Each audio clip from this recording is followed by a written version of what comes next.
İnsan bəzən bəzi insanlarla görüşməzdən əvvəl belə onları tanıyırmış kimi hiss edir. Uzun illər Azərbaycanın mədəniyyət sahəsində səmərəli fəaliyyət göstərmiş, sənətin işığında yol getmiş, əməkdar mədəniyyət işçisi dəyərli Lətifə xanımla görüşürük.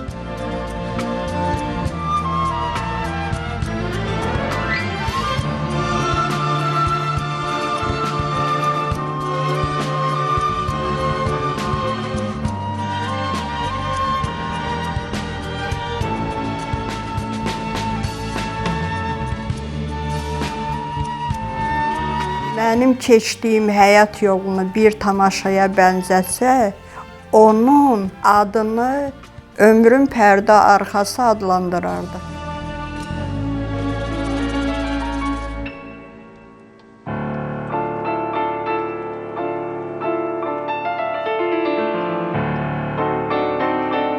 Hər sahənin öz çətinliyi var, ancaq mən deyərdim ki, mədəniyyət çox çətin sahədir, çox mürəkkəb sahədir.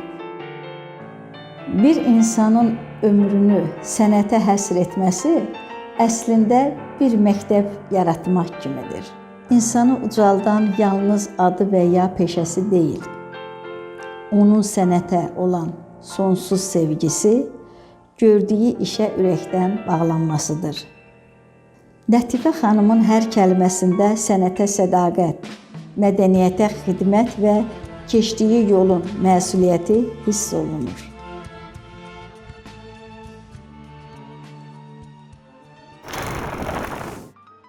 Atam sistem işçisi olub, həmişə mənim marağım sistemi olub. Hüquqşünas olmaq istəmişəm. 9-cu sinifə qədər, yəni atama demişəm ki, mən sənin yolunu davam eləyəcəm. Atam da məndən razılaşıb. 9-dan sonra mənə qadağa qoyub ki, o sənət qadınlar üçün çox çətindir, özün üçün başqa seçim elə. Mən orta məktəb qutarandan sonra həvəsim kitabları oldu ki, gedim kitabxanada daha da biliyimi artırım. Gedib rayon mərkəzi kitabxanada oxu zalının müdiri vəzifəsini mənə verdilər. Azərbaycan mədəniyyətində elə insanlar var ki, onlar bütün şüurlu həyatlarını mədəniyyətimizin inkişafı və təbliğinə həsr ediblər. Belələrindən biri də Lətifə xanım Mövsümovadır. Lətifə xanım ömrünün 50 ilə yaxın bir dövrünü mədəniyyət sahəsinə həsr edibdir. Mədəniyyətimizin ən qabaqcıl simalarından biri olubdur.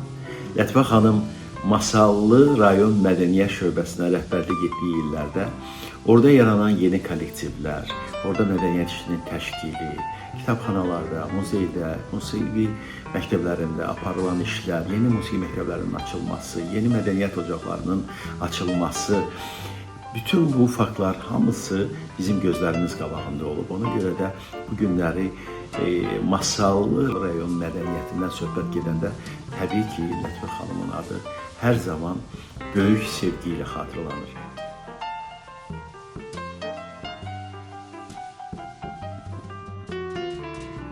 Mən 70-ci ilin yanvar ayından əmək fəaliyyətinə başlamışam.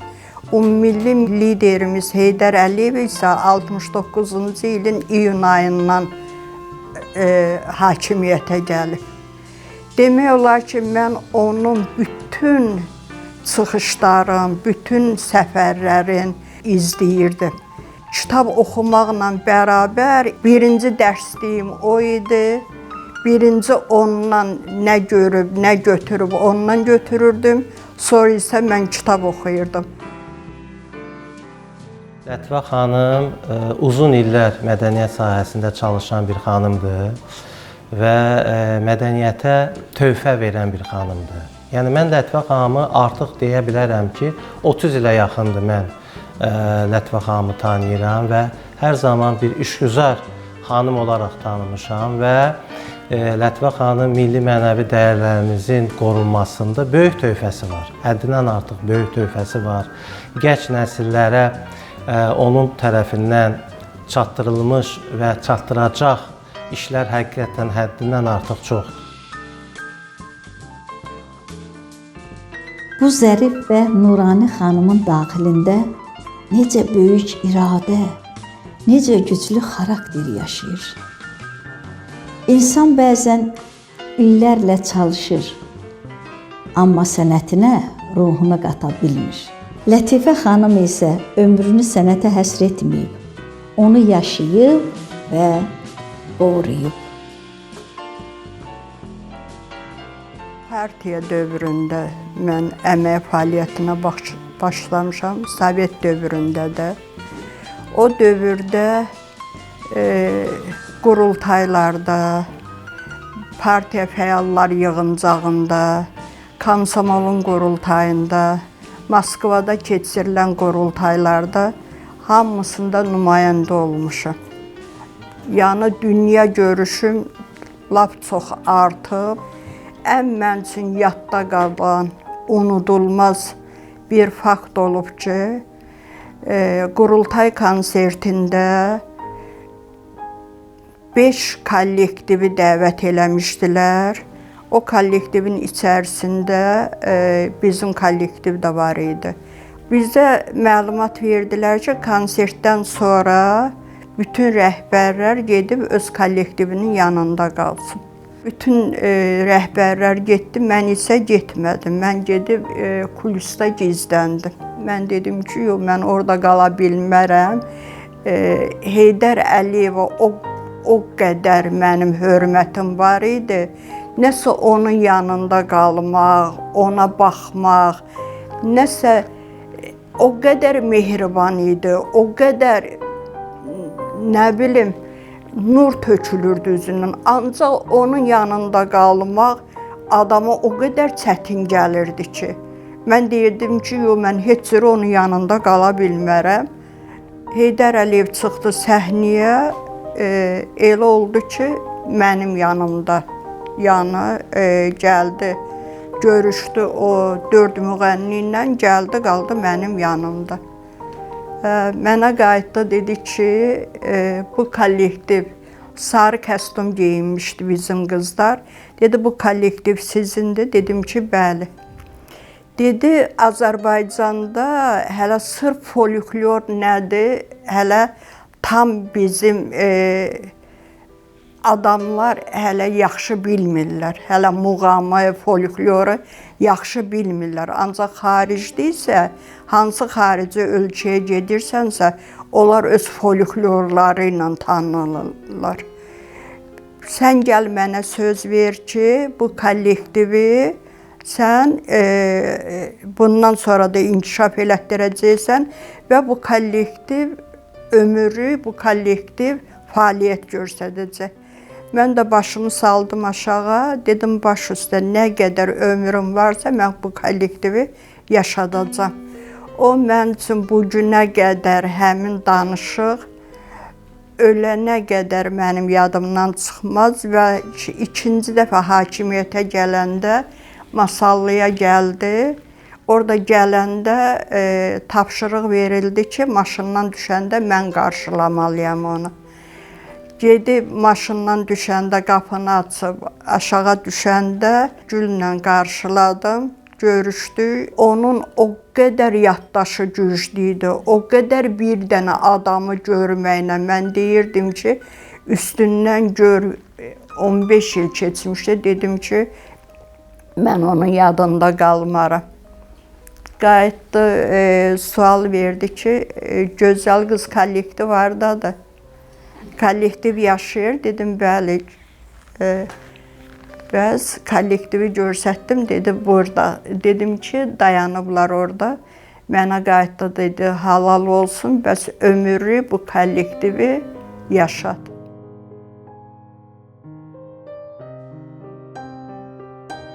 Mən gənclik illərimin ilk günlərində Lətifə xanımla tanış olanda təxminən bu tanışlıq da 30 ili aşkın bir dövrü əhatə edir. Və onda xüsusi olaraq bir xüsusiyyət mən özüm üçün müşahidə eləmişəm. Lətifə xanım insanlara qarşı çox diqqətli və yanaşması qeyri-adidir. Əsas məsələ də ondan ibarətdir ki, Lətifə xanım bir insana münasibətini onun maddi və ya vəzifə titullarına görə qurmurdu. İnsani münasibətlərinə görə qururdu.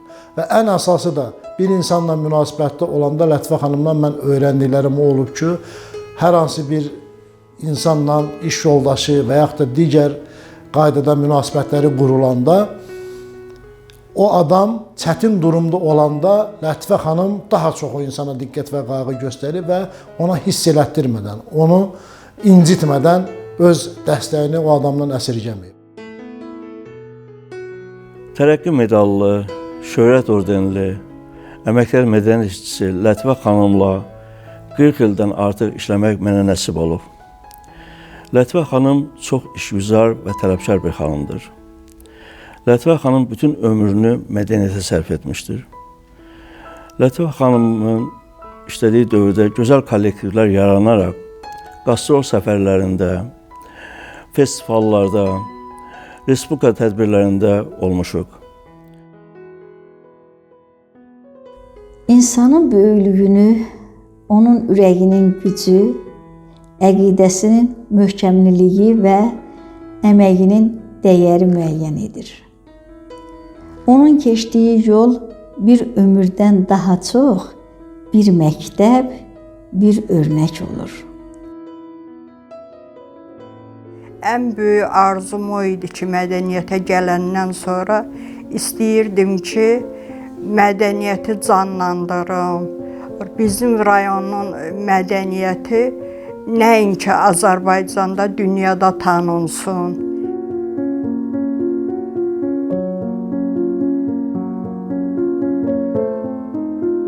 Lətifə xanım şübhəsiz ki, masallı mədəniyyətinin canlı əfsanəsidir. Masallı mədəniyyətinin dünənidir, bugünüdür və sabahına gedən yolun əsas təməl daşlarını döşənmiş müstəsna bir şəxsiyyətdir. Lətifə xanım uzun illər davam edən fəaliyyəti dövründə daim yeniləşən və yeni çağrılara səs verən bir rəhbər olmaqla bərabər, həm də ənənəyə, milli mədəni irsimizə sahib çıxan, onu qoruyan, bütün ruhu ilə ona bağlı olan bir mədəniyyət fədaisidir.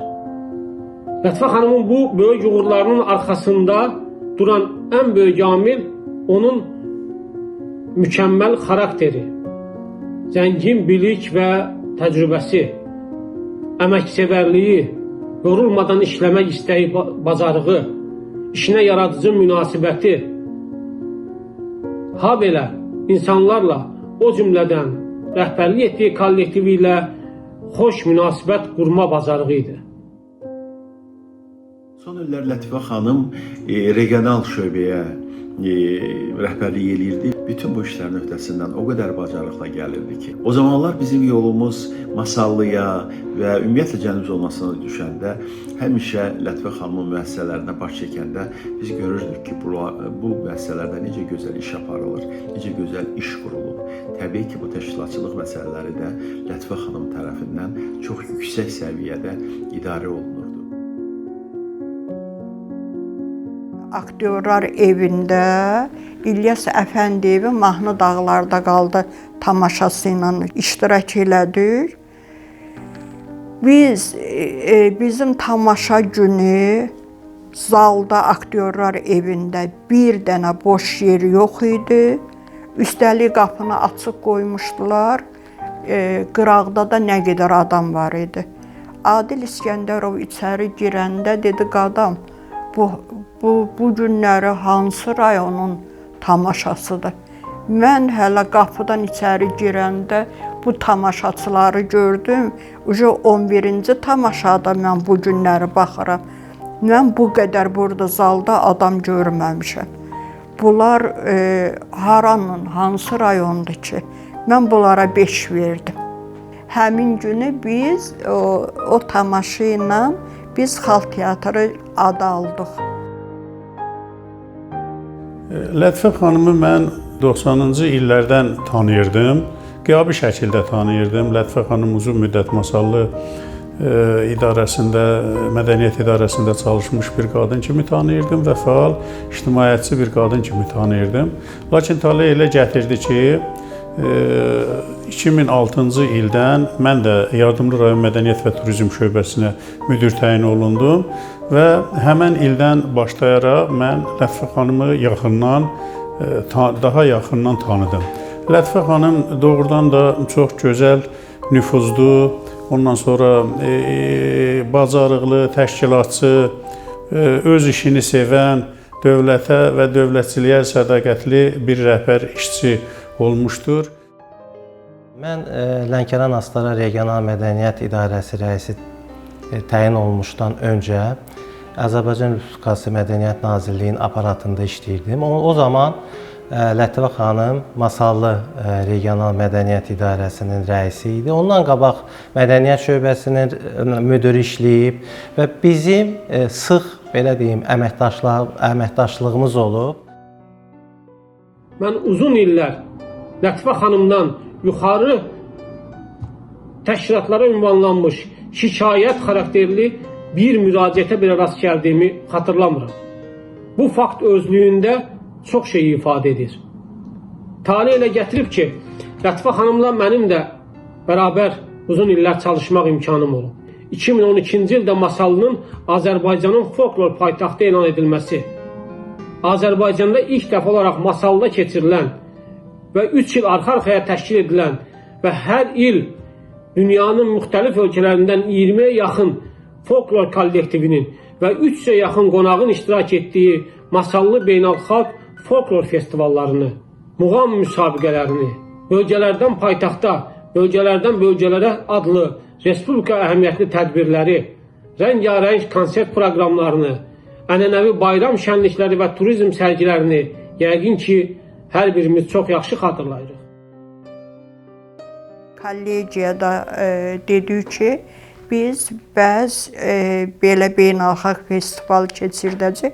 Hamı bizə qəribə baxırdı.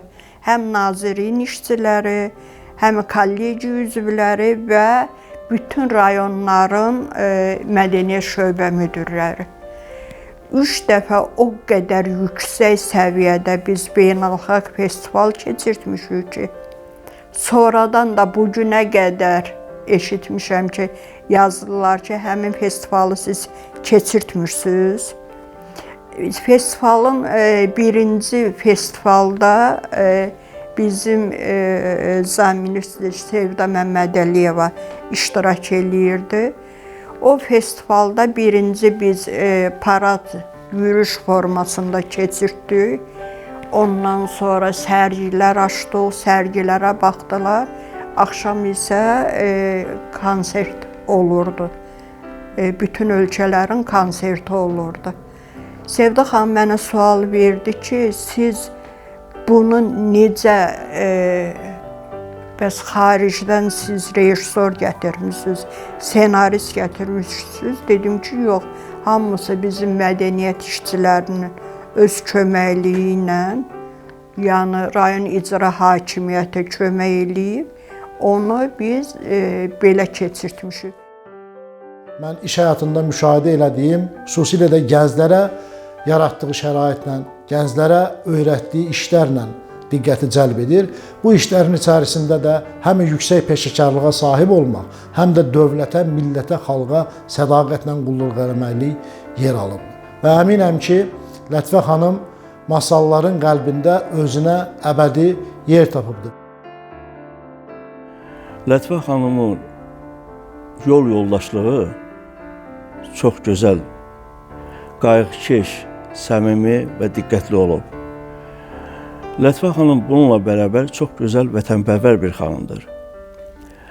Lətifə xanım 1-ci Qarabağ müharibəsi dövründə hərbçilər qarşısında konsert briqadalarından və ərzaq sovqatlarından çıxışlarımızı, 2-ci Qarabağ müharibəsi dövründə ordumuzun istihbaratlarla təmin olunmasında fəal iştirak etmişdir. Lətifə xanım eyni zamanda qardaş Türkiyədə tarixin ən böyük fəlakəti olan zəlzələ dövründə onların isti paltarlarla təmin olunmasında fəal iştirak etmişdir.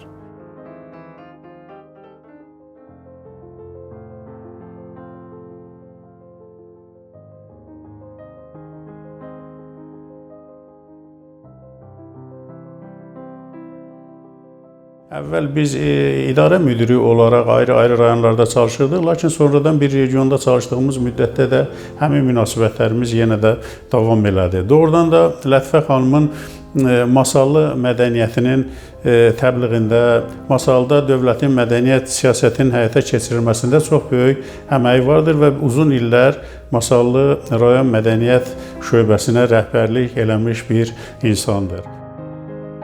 Sağ olsun bizim prezidentimiz İlham Əliyev. İlham Əliyev də həmişə Masallıya, Mehriban xanım da həmişə Masallıya, mədəniyyətə öz qayğısını göstərib. Hər il Bakıda turizm sərgisi keçirilirdi. Bulvarda Novruz bayramı şənliyi keçirilirdi. Bəlkə 18 dəfə çox həmin sərgidə iştirak eləmişik. 18-ində də prezidentimiz İlham Əliyev gəlib bizim sərgidə iştirak eləyib və bizdə nə qədər ildə turistlər gəlir, onların nə qədəri yerli turistdir, nə qədər xarici turistdir, onlarla maraqlanıb, bizim kulinariya ilə maraqlanıb. Lətifə xanım halay xalq folklor kollektivinin inkişafında və halayın şöhrətlənməsində çox böyük bir töhfəsi var. Eyni zamanda Masallı Xalq Teatrında yaradılmasında onun böyük töhfəsi var. Və çox sadalamaq olar. Onun həddindən artıq çox işlər görülüb. Mədəniyyət üçün çox işlər görülüb onun tərəfindən. Halay ansamblını mən yaratmamışam. Mahmudavarda Mədəniyyət Evinin direktoru olub Ümbülbana Haşimova. O yaradı birinci dəfə 3 nəfər qadınla, özü də oynamaq şərti ilə 3 nəfər qadınla yaradılıb. Halay ansamblı demək olar ki, dünyanın çox yerini gəzib.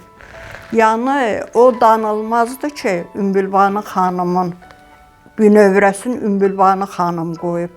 Mən isə gələndən sonra biraz cavan, gənc nəsli toplamışam və folklordan çıxmamaq şərti ilə Allah rəhmət eləsin Əminə Dilbazını, Roza Cəlilovanı, Əli Əşarını, çox adam, Kamil müəllimi, çox adamı mən rayona dəvət eləyib, onların repertuarını zənginləşdirmişəm və saylarını çoxaltmışam. Sağ olsun ki, bu günə qədər də məndən də sonra Ümbülbana xanımın qızı yaxşıdır ki, indi yenə də davam elətdirir.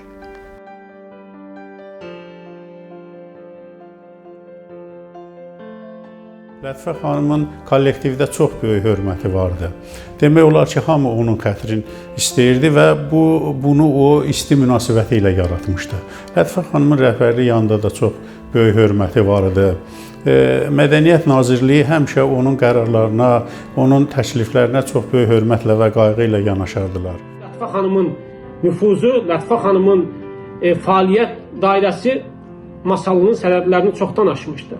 Lətifə xanım aldığı əmanəti daha irəliyə daşımağa, aldığı bayrağı daha uzalara daşımağı bacaran bir şəxsiyyət idi, bir rəhbər idi. Lətifə xanımın bir halay almışdı, amma o halayı sonra Həcər, Sara, Masallı rəqs qrupu, Masallı veteranlar qrupu olaraq 5 folklor qrupuna çevrilmişdi. Və bugün də Lətifə xanımın biz yubiley münasibəti ilə hamımız, onu tanıyan insanlar, hamımız onu təbrik edirik. Mən də ki, həqiqətən də özümə o şərəf hesab edirəm ki, bugün də mən onu Lənkəran Astara Regional Mədəniyyət İdarəsi olaraq həm rəisi öz adımdan, eyni zamanda kollektivim adından onu səmimi qəlbdən təbrik edirəm. Ona can sağlığı, uzun ömür arzulayıram. Lətifə xanım fəaliyyəti dövründə lazım olan bütün titullarını qazanıb, istər əmək fəaliyyətində, istər insanlar arasında bütün lazım olan titulları, hörməti, izzəti, medalları, ordenləri qazanırlar. Və ona, bütün masallara bugün lazım olan onun birinci növbədə can sağlığıdır. Mən bilirəm ki, illər keçəcək və Lətifə xanım hər zaman böyük əmək sərf etdiyi Masallı rayon mədəniyyət şöbəsinin keçirdiyi, Masallı rayon mədəniyyətinin keçirdiyi bütün tədbirlərdə həmişə ilk qonaqlardan, ilk fəxri qonaqlardan biri olacaq və biz görəcəyik ki, ilk sırada məhz Lətifə xanım əyləşib çox böyük qürurla, fəxrlə Lətifə xanım Mövsümova bu tədbirlərə çox yaraşır. Lətifə xanım, sizə möhkəm can sağlığı arzulayıram. Sizi bütün masallılar çox sevir. 100 yaşayın. Ona ancaq və ancaq can sağlığı. Uzun ömür arzulayırıq. Arzu edirik ki, Lətifə xanım həmişə təravətli, həmişə səxavətli və həmişə gördüyümüz Lətifə xanım kimi sağlam bir ömür yaşasın. Sizin ünvanınıza səslənən bu gözəl sözlərin heç birində mübaliğə yoxdur, heç birində şişirtmə yoxdur, heç birində gəlişi gözəllik yoxdur. Burada yalnız səmimiyyət var, burada yalnız sevgi var, sayğı var və sonsuz ehtiram var. Lətifə xanım, mən sizi bir daha səmimi qəlbdən təbrik edirəm. Sizə ən xoş arzu və istəklərimi çatdırmaq istəyirəm. Yubiley doğum gününüz mübarək olsun Lətifə xanım. İllər keçsə də sizin əməyiniz, yaratdığınız gözəl xatirələr və insanlara bəxş etdiyiniz mənəvi dəyərlər daim yaşayacaq. Əzizimiz Lətifə xanım, sizə möhkəm can sağlığı, uzun ömür, xoş və mənalı günlər arzulayırıq. Həyatınızın hər yeni ili sizə sevinç və xoş xatirələr gətirsin. 55 il mən mədəniyyət sahəsində çalışmışam. Onun 50 ilin dövlət qulluqçusu işləmişəm. Mən bu günə qədər öz yetişdirdiyim kadrlarla fəxr eləyirəm. İndiyə qədər onlardan bu günə qədər həmişə, hər yerdə, şəhərdə də olanda, rayonda da və respublikadan kənarda da olanda onların haqqında xoş sözü eşitmək mənə qürur verir. Mən fəxr eləyirəm ki, mən bu cür kadrlar yetişdirmişəm və onlarla bir yerdə işləmişəm. Onlar bu günə qədər mənim yanımdadılar və bilirəm ki, ömrümün axırına qədər də onlar mənim yanımda olacaqlar.